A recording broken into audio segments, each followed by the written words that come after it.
The Bell Witch, a haunting in Tennessee. When I visited Tennessee last year, I stumbled upon one of the state's most chilling tales, the legend of the Bell Witch. They say it all started in the early 1800s in the small farming town of Adams.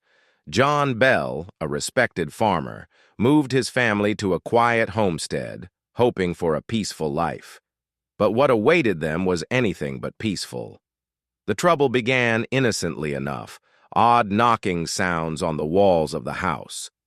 At first, the Bells thought it might be animals, but soon the knocking was joined by whispers, soft at first, then louder, until full voices echoed through the home. The family tried to ignore it, but the spirit, which they came to call the Bell Witch, grew bolder. It would slap, pinch, and even pull the hair of family members and visitors alike. People from neighboring towns came to witness the strange happenings, only to leave terrified after hearing eerie laughter or being shoved by unseen hands. John Bell, the patriarch, seemed to be the primary target. The witch's voice often taunted him, predicting his demise. By 1820, John's health had deteriorated significantly. One morning he was found unconscious in his bed. Near him was a vial of a strange, dark liquid that no one could explain. The witch claimed responsibility, cackling that she had poisoned him. He died later that day. What made the Bell Witch so terrifying wasn't just her ability to torment the living, but her intelligence. She could mimic voices, carry on conversations, and even accurately repeat sermons from miles away. She wasn't some mindless poltergeist. She was calculating, cunning, and malicious. Even after John Bell's death, the witch wasn't done. She declared she would return in 7 years. True to her word, the Bell family reported strange occurrences during that time. Eventually, she promised to return again in 107 years, though no one knows if she kept that promise. The Bell Witch Cave, a small cavern near the original homestead, is said to be where the spirit lingers to this day. I didn't dare visit it during my trip, but I heard locals swear that strange noises and shadows can still be seen there. The Bell Witch legend isn't just a ghost story, it's a reminder of how the supernatural can leave a permanent mark on history. Would you have stayed in that house, knowing the spirit's anger was far from over?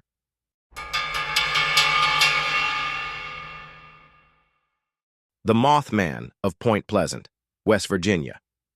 It was late November in 1966 when the first sightings of the Moth Man sent chills through the small town of Point Pleasant, West Virginia.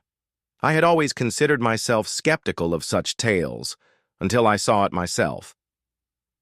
Back then, I was visiting family in Point Pleasant, a quiet, unassuming town nestled along the Ohio River.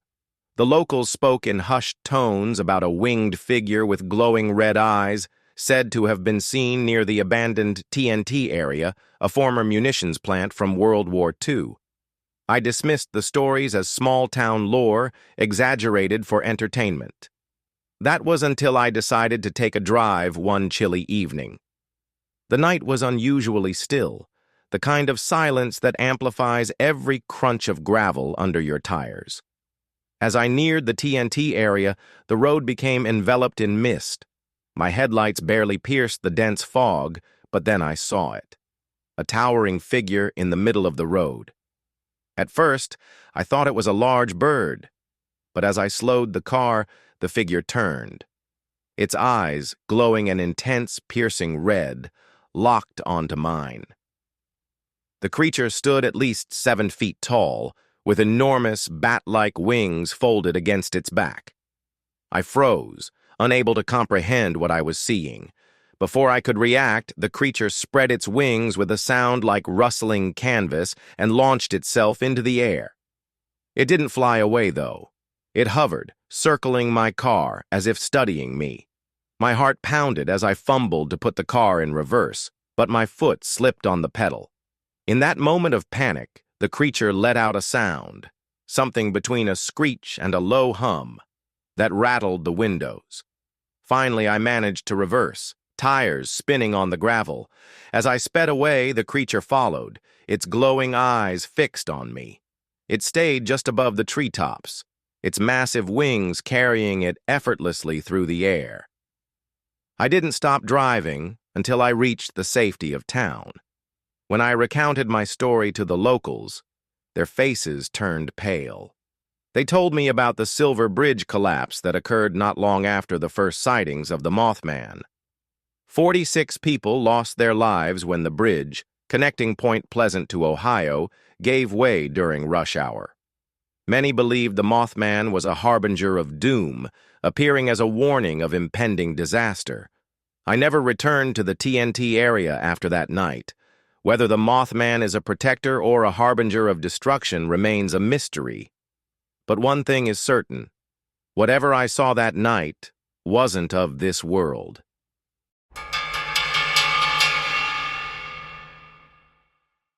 The Wendigo, Native American folklore. It started as a winter camping trip with friends, just a few days in the remote, snow-covered forests to unwind. We had heard the local legends, but we laughed them off. The Wendigo? Just another campfire story, we thought. But we were wrong. The first night was calm. The woods were eerily quiet, the kind of silence that makes you feel like you're being watched. As we sat around the fire, the wind began to howl, carrying with it a strange, low moan. It sounded almost human. The second day, we noticed something unsettling. Footprints in the snow. They were impossibly large, with claw-like impressions at the toes. A bear, maybe, someone suggested. But we all knew no bear left tracks like those. That evening, we heard it again. A chilling wail echoing through the trees. It seemed closer now, almost circling us. The fire crackled, and we huddled together, trying to convince ourselves it was just the wind. Then, in the middle of the night, I woke to a faint scraping sound. It came from just outside the tent. I froze, my breath visible in the frigid air. Slowly, I reached for the zipper, peeking out into the dark. The moonlight illuminated a gaunt, towering figure at the edge of the campsite. Its eyes burned with an unnatural yellow glow, and its skeletal frame was draped in tattered skin that looked stretched too tight. The creature's long, clawed hands reached out as if searching for something or someone. I couldn't scream. I couldn't move. All I could do was watch as it sniffed the air, its twisted face turning toward me. Then, just as suddenly as it appeared, it melted back into the shadows of the trees. At dawn, we found more of those monstrous footprints circling our campsite. The tracks led deeper into the woods, but none of us dared to follow.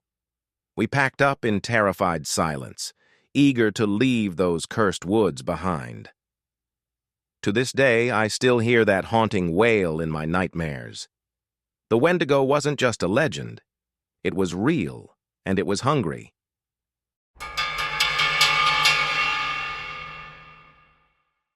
The Jersey Devil, New Jersey.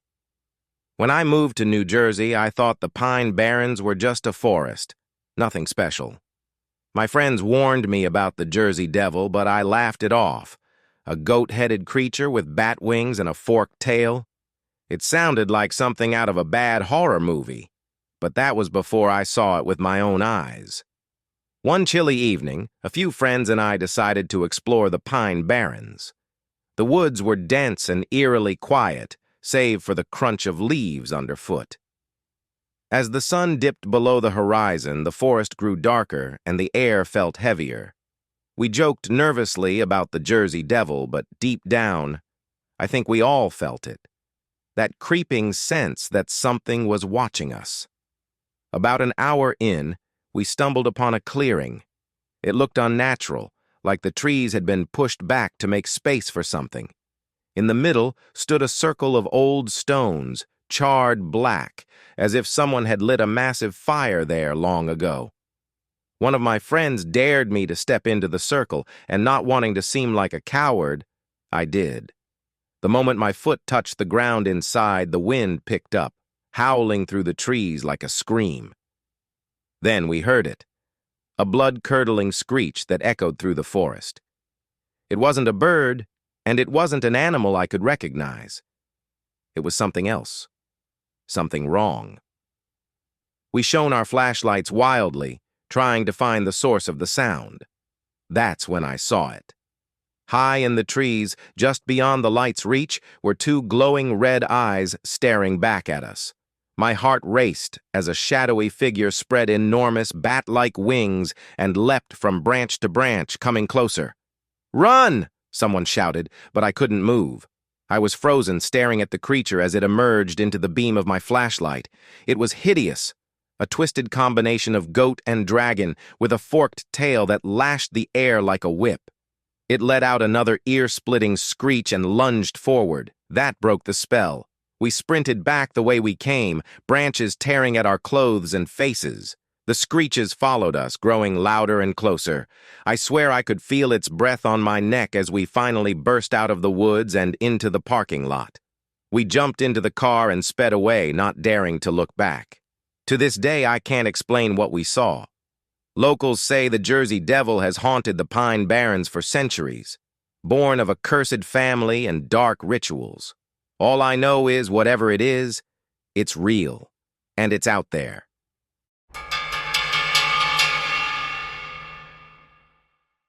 The LMP Mansion. When I first heard about the LMP Mansion in St. Louis, I was intrigued by its dark reputation. People called it one of the most haunted places in America, a site marked by tragedy, and I couldn't resist the chance to experience it myself. So, on a chilly autumn evening, I booked a night in the historic mansion, determined to see if the stories were true. The mansion loomed large against the dark sky, its weathered facade illuminated by the faint glow of streetlights. Inside, the air was heavy with an unshakable stillness, and the creaking of the wooden floorboards echoed with every step. As I explored the dimly lit hallways, I couldn't help but think about the LMP family. Their legacy was one of unimaginable success and devastating loss. The once thriving brewery empire crumbled, and the family was consumed by despair. 4 members had taken their own lives within these very walls. I had been assigned a room on the 2nd floor, a space reportedly haunted by Elsa Lemp, the youngest daughter. The room was beautiful yet eerie, with antique furniture and faded wallpaper that seemed frozen in time. As I settled in for the night, I noticed the faint scent of lavender, as if someone had just walked by, leaving a ghostly perfume in the air.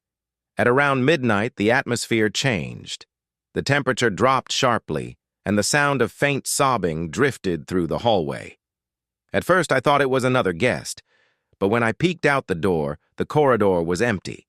The sound seemed to be coming from the grand staircase leading to the 3rd floor, a place notorious for paranormal activity. I hesitated but couldn't resist following the sound. As I climbed the stairs, the sobbing grew louder, more anguished until it abruptly stopped. I reached the top and found myself in front of a locked door. Suddenly, a cold breeze swept through the hallway, carrying with it a whisper that sent chills down my spine. Why won't they leave us alone? I turned back, my heart racing, and hurried down the stairs.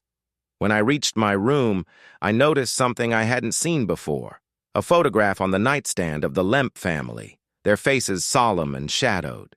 My reflection in the glass was distorted, as if the image were alive and shifting. That night, sleep was impossible. The sounds of footsteps pacing outside my door and the occasional knock made sure of that.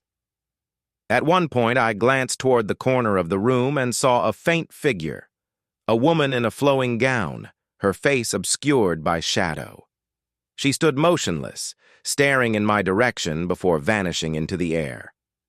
By morning, the oppressive atmosphere lifted, and the mansion seemed almost normal again. As I packed my things, I felt a strange sense of sadness, as if the spirits themselves mourned their inability to leave. The Lemp Mansion wasn't just haunted by ghosts. It was haunted by the weight of an entire family's despair, trapped within its walls. I left with more questions than answers, but one thing was certain. The LMP Mansion lives up to its terrifying reputation. Would I ever go back? Maybe. But next time I'd bring someone to share the sleepless night with me.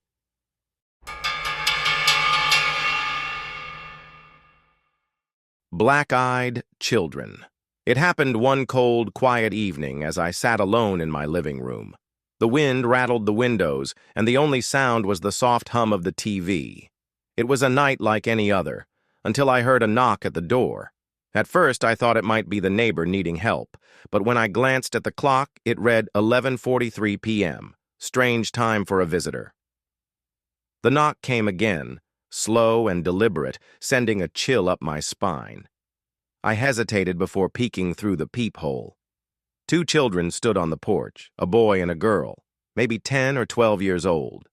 They wore simple, outdated clothes, too light for the biting cold. The girl had long, dark hair, and the boy wore a beanie pulled low over his forehead. "Can we come in?" the girl asked, her voice soft yet emotionless. "We need to use your phone. It's an emergency."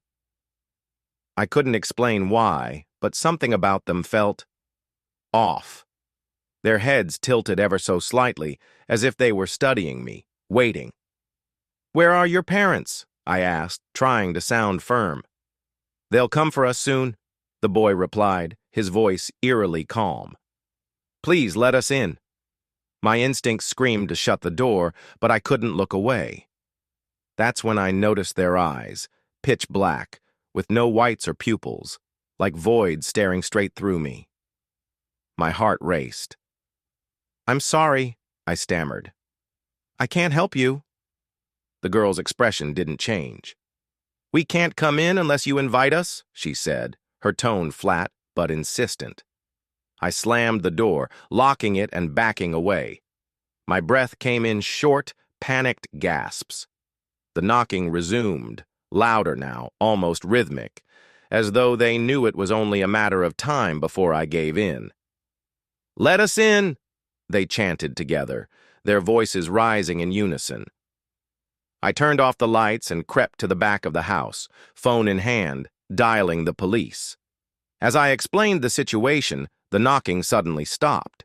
When I dared to peek out the window, they were gone, leaving only 2 sets of small footprints in the fresh snow, leading away from the house but vanishing before reaching the street. The officer who arrived later told me I wasn't the first to report something like this. People across the state, even the country, had claimed to encounter black-eyed children.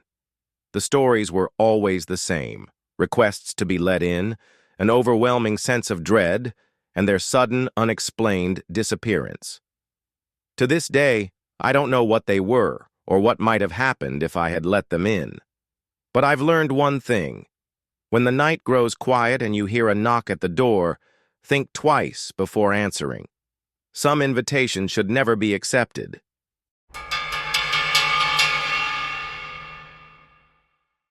The Curse of Dudley Town. Nestled deep within the shadowy forests of northwestern Connecticut lies the remains of Dudley Town, a ghost town whispered about in hushed tones. I had always heard of its dark reputation, a cursed place where misfortune follows those who dare to visit. Last October, driven by curiosity and the lure of the unexplained, I decided to see the infamous site for myself. The hike to Dudley Town began innocently enough. The trail wound through towering trees whose branches knit together, blocking most of the sunlight. As I drew closer, the air grew colder and the chirping of birds ceased, replaced by an unnatural silence. It felt as though the forest itself was holding its breath. When I finally arrived, I was struck by how unremarkable it seemed. A few crumbled foundations and stone walls poked through the overgrown brush, remnants of what once was. Yet, the oppressive atmosphere was undeniable. There was something about the way the shadows moved, stretching unnaturally long despite the overcast sky. As I wandered through the ruins, I thought of the stories tied to this place. Settled in the early 1700s, Dudley Town was founded by the Dudley family, said to carry a curse from their ancestral homeland in England. Over the years, tales of madness, disappearances, and untimely deaths plagued the settlers. By the late 1800s, the town was abandoned, left to decay under the weight of its reputation. While exploring, I came across an old well, its stones slick with moss and dark as night within. I leaned in cautiously, the hairs on the back of my neck prickling, when I heard it, a faint whisper. At first I thought it was the wind, but the sound grew clearer, like a voice murmuring words just out of reach. I spun around, but no one was there. I laughed nervously, telling myself my imagination was getting the better of me. Yet, as I continued, the unease grew. My phone, fully charged when I arrived, suddenly died, plunging me into isolation. The shadows seemed to shift and ripple in the corners of my vision, as if they were alive. The final straw came as I prepared to leave. I glanced back one last time, and there it was, a figure standing among the trees. It was pale and indistinct, yet its presence was unmistakable. I froze, unable to look away. Then, in the blink of an eye, it vanished, leaving nothing but a faint echo of that same whisper I'd heard earlier. I didn't linger. Running back through the forest, I felt as though I was being watched, the weight of unseen eyes pressing down on me. When I finally reached my car and sped away, I promised myself I'd never return. To this day, strange things happen whenever I think about that visit. Flickering lights, vivid nightmares, and an unshakable feeling of being followed. Whether the curse of Dudley Town is real or just a tale spun from fear, one thing is certain. It's not a place I'll ever forget.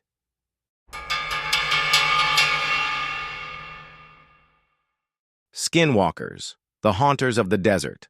Moving to the southwest was supposed to be a fresh start, a simpler life surrounded by the open desert and endless skies. I'd always found the rugged beauty of the region calming, even spiritual.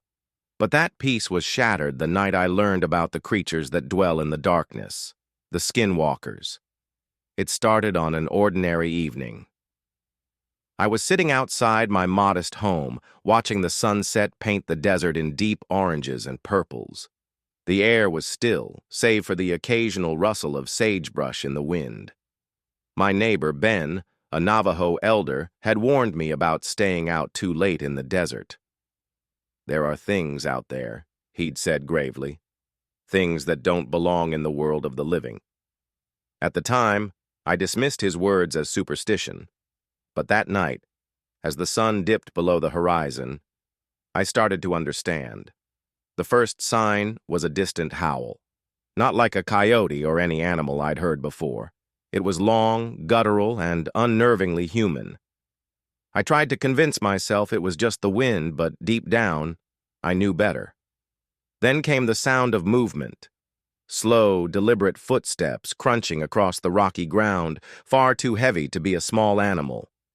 Gripping my flashlight, I swept the beam across the desert.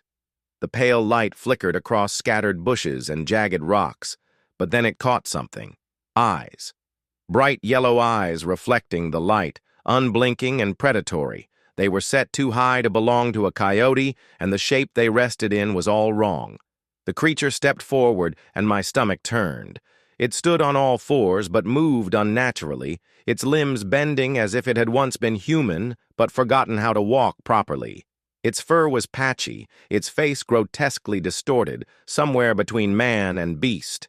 Panicking, I darted inside, slamming the door behind me. But the unease followed me. Scratches began at the windows, slow and deliberate. I heard something like laughter, low and raspy, coming from just outside the door. Remembering Ben's warnings, I grabbed a pouch of ash he had given me. "If you're ever in danger, spread this," he'd said. With shaking hands, I traced a line of ash along the windowsills and doorways, praying it would work. The sounds outside grew more frantic, as if the creature knew I was protecting myself. A loud thud hit the door, and then silence. I waited for what felt like hours, heart pounding, until the first rays of dawn broke over the desert.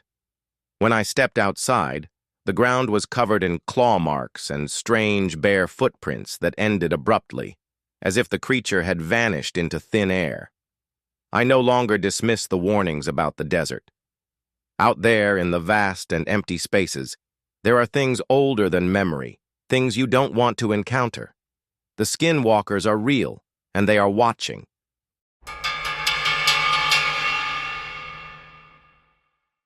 The Headless Horsemen of Sleepy Hollow, New York. The legend of the Headless Horseman has haunted the small town of Sleepy Hollow for generations. Nestled along the Hudson River in New York, the town is surrounded by dense woods that seem to whisper ancient secrets. Local tales speak of a Hessian soldier who lost his head to a stray cannonball during the Revolutionary War. Unable to find peace, his restless spirit is said to ride through the night, searching for his missing head. I decided to visit Sleepy Hollow one crisp autumn evening, intrigued by the stories. The town was charming in daylight, with its pumpkin-lined streets and colorful falling leaves. But as the sun dipped below the horizon, the atmosphere shifted. Shadows grew longer, and an unsettling silence blanketed the town.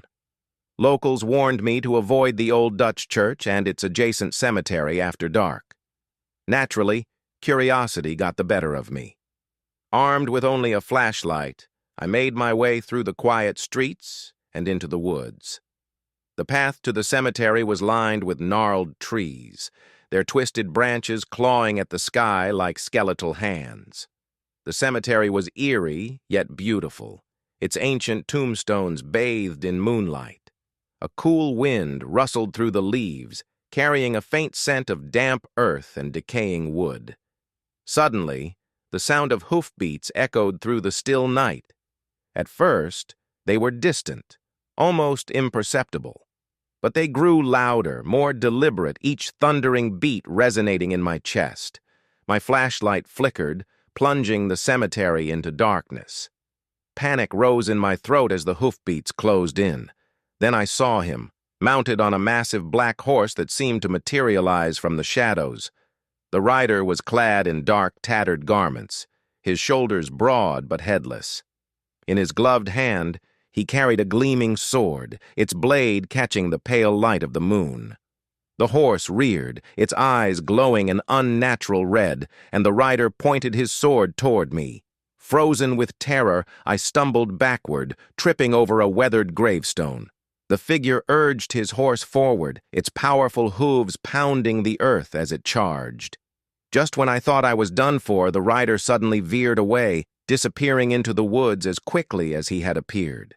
The hoofbeats faded into the distance, leaving me trembling in the quiet graveyard. I don't know why he spared me, but I've never felt the same about quiet autumn nights. The Headless Horseman isn't just a tale to scare children. It's a warning. In Sleepy Hollow, the past never truly rests, and the horseman rides on, eternally seeking what he lost. Would you dare to visit?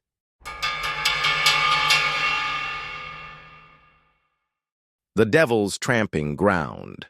Nestled deep within the forests of Chatham County, North Carolina, lies a mysterious and sinister clearing known as the Devil's Tramping Ground. At first glance, it might seem unremarkable, a barren, perfectly round patch of earth about 40 feet in diameter. But those who know its legend speak of an unsettling aura, one that sends chills down the spine of even the bravest visitors. For over a century, nothing has grown in this circle. No grass, no weeds, not even the hardiest of wildflowers. The soil is dry and lifeless, as if scorched by some unseen force. Locals whisper that this is where the devil himself comes to pace at night, plotting his next act of chaos. They say his restless footsteps burn the ground, leaving it forever barren. Animals refuse to step into the circle no matter how curious or hungry they might be. Dogs growl and whimper when brought near, their fur standing on end. Even birds seem to avoid flying directly overhead, as though they too sense something unnatural about the place. Many have tried to test the legends. Campers who dared to pitch their tents inside the circle reported a night of terror. One man claimed that no matter how tightly he staked his tent, it was always mysteriously found outside the circle by morning, as though tossed by invisible hands. Others spoke of waking to chilling whispers and an overwhelming sense of dread, as if being watched by unseen eyes. Some say the devil's presence can be felt most strongly under the light of the full moon. On those nights, the clearing glows faintly, an unholy luminescence that defies explanation. Shadows seem to move on their own, flickering at the edge of vision. And if you listen closely, you might hear the faint sound of footsteps pacing, a slow, deliberate rhythm that echoes in the still night air. Despite the warnings, the Devil's Tramping Ground continues to attract the curious and the skeptical. Some dismiss the stories as mere superstition, a spooky tale born from the imaginations of locals. But those who have stood in that circle, feeling the unnatural silence press down on them, often leave with a different perspective. As the legend goes, this barren circle is more than just an oddity of nature. It's a reminder that some mysteries are best left undisturbed, and that even in the modern world, there are places where the unknown still reigns.